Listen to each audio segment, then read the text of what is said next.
One of the greatest questions in Helluva Boss is how exactly Blitz got his scar, with the fan favorite theory I'm seeing around right now being that Fizzarolli gave it to Blitz. And while there's a lot of fun evidence to support this, I have a theory it may have been someone else, even if only RoboFizz. So today we're going to update our Blitz life and history timeline with what we got from the new episode, and narrow down the possibilities on how Blitz got his big white scar. Now, for those who don't know, the white spots on imps do seem to be naturally occurring in some cases, perhaps like birthmarks and freckles, but also appear as a scar when major damage is done to an imp. Blitz has a big white scar on his face now, but not as a child when we first met him. Now, my previous theory was that Blitz first worked with his sister, then with Fizzarolli, then went on to Lululand, but with the new information we have of Blitz's and Fizzarolli's childhood, I think the timeline might be quite different, leading to a different culprit for who scarred Blitz. As kids, Blitz and Fizzarolli worked in a circus run by Blitz's father, Buxo. While we don't see Blitz's sister or his mother in these flashbacks, we know that they have the same branding on their head that all of the imps at the circus have, indicating they probably did work there and have their own acts, or helped out in some other way. As a kid, Blitz and Fizz seem to be great friends, even with Fizz constantly one-upping Blitz in front of audiences. Blitz seemed to get his revenge in his personal play, where he'd lean into gory jokes that grossed Fizz out. As teenagers, this friendship would continue, with the two coming to have a celebrity worship of the Prince of the Greed Ring, Mammon, wearing his merch in some photos, and dressing even more clown-like than usual. I theorized that Blitz did his act with his sister first, then went on to do an act with Fizz, ending with an accident that would give Blitz his scar, and Fizzarolli his robotic limbs. However, I've been starting to think the opposite may be true after these recent episodes. While Blitz had his own lifelong relationship with his twin sister Barbie Wire, his younger years seem to have been more focused on his friendship with Fizzarolli, and I suspect Fizz had an adult act with Fizz before he did with his sister, just like he had an act with Fizz's kids. As adults, they probably left the circus, and wanting to chase their dreams of fame, and perhaps working for a prince like Mammon, would create an act just for the two of them, not involving the circus.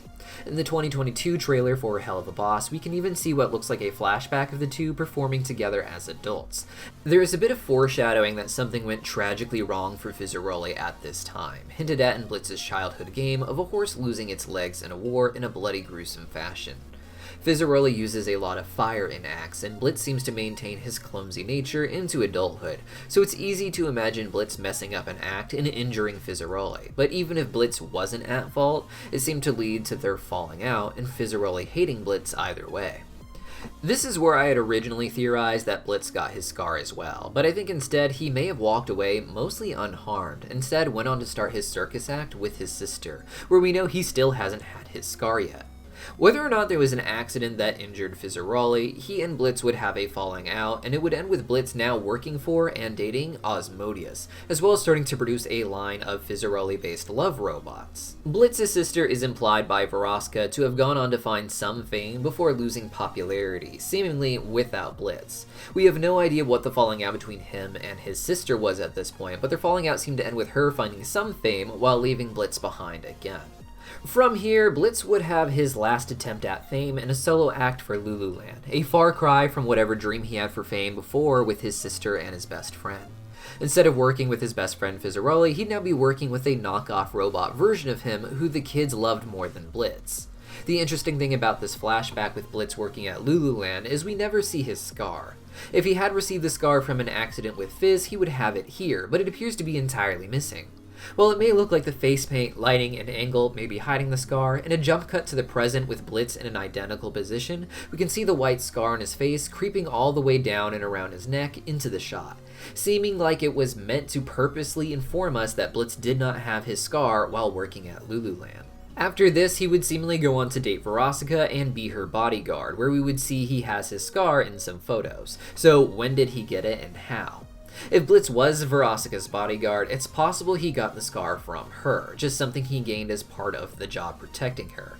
It could even have been what led him to quit and go his own way, but I have a theory that Blitz was never really interested in dating or working for Vraska to begin with, and he seems to have more guilt about how he broke up with her than she does over perhaps being responsible for his scar. Instead, I think he got the scar from RoboFizz himself, which prompted Blitz to quit his career as a performer and decide to go into business for himself, doing violence. When Blitz and RoboFizz see each other in episode 2, Blitz is already on guard with his gun anytime RoboFizz gets near Stolas. After Stolas leaves, Blitz stays back to argue with RoboFizz, and they escalate to a fight pretty quickly. While it is funny and comedic, I also imagine that they have been in a fight before, and it's why Blitz had no problem opening fire on RoboFizz, because RoboFizz gave Blitz his scar in the previous fight. Likely motivated by Blitz's jealousy, he would lash out at RoboFizz, wanting to prove he was better than him in some sense, but RoboFizz would end up injuring Blitz instead, giving him the scar. Perhaps foreshadowing this revelation is the fact that in this new fight from episode 2, Blitz manages to light RoboFizz himself on fire, and it burns RoboFizz's face in a way extremely identical to Blitz's scar, on the same side of his face and around the same eye. This would leave Blitz with his scar, a reminder of all the failures of his life as a performer, but perhaps his first invigorating fight that made him decide he should go into business for himself, even if he didn't win. This would lead him to date Veronica and be her bodyguard. I originally believed he got the scar on the job, and it inspired him to work for himself instead of someone important like Veronica, but now I think Blitz had his plan to kill humans on Earth for sinners in the Pride Ring before he even started dating Veronica. We learned in the most recent episode that succubus are often given Osmodian crystals that allow them to teleport up to Earth to spread lust among humans, as previously seen in episode 3. I imagine that Blitz knew these things existed all along and was only getting close to Veronica to get the Asmodian crystal for himself. This would allow him to travel up to Earth and start his business. He would start as her bodyguard and, like with Stolas, end up having to seduce her to get what he wants. They revealed that he abandoned her in a motel with Blitz stealing her car and credit cards, leading me to think that he reached his breaking point in the relationship and tried to dash out with her stuff, including the Asmodian crystal. We only learned about the Asmodian crystal because Stolas seems to be preparing one for Blitz to use, so we know an imp should be able to use it in addition to a succubus. Unfortunately for Blitz, I imagine he accidentally left it behind on his way out, and instead grabbed her whole purse, expecting it to be in there. Throughout his career, he may have been just waiting for her to reveal which of her jewelry items was the Asmodian crystal itself, which is generally disguised as regular jewelry, forcing Blitz to play the long con and date Veronica to get answers. After reaching the breaking point, he would have abandoned her, stole her car and purse, and hoped that among its items would be the Asmodian crystals. He never found it, forcing him to instead go after the grimoire from Stolas to finally open his business up. Veronica, having not lost her Asmodian crystal, likely never knew that Blitz only dated her to steal it from her, leading Blitz to feel even more guilty about the situation than she expects him to be when confronted with it. It makes me wonder how Stolas might react to finding out that not only was Blitz conning him like he recently acknowledged, but that the exact same con played out on a succubus like Veronica, his relationship with Blitz being equally easily orchestrated and not even unique in how toxic it is. This is just an alternate theory, however, and my previous videos may turn out to be more accurate when we get more details filling in the gaps of the show, or perhaps I'll be wrong entirely. But what do you guys think? Let me know your thoughts in the comments down below, and I'll see you next time.